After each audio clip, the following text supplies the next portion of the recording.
Yeah, companies are specifying high quality products, like the ARC Campbelltown specified a high efficiency panel because they had limitations of the roof loading on the actual building. It's a Campbelltown Council building, so it's a building that's going to be with them for many years to come. So they want a product that's going to provide a long-term return with minimal fuss over the test of time.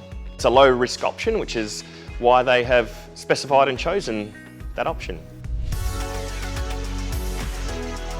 So at the ARC Campbelltown, we actually had to have risers engineered that actually integrated into the existing structure of the building.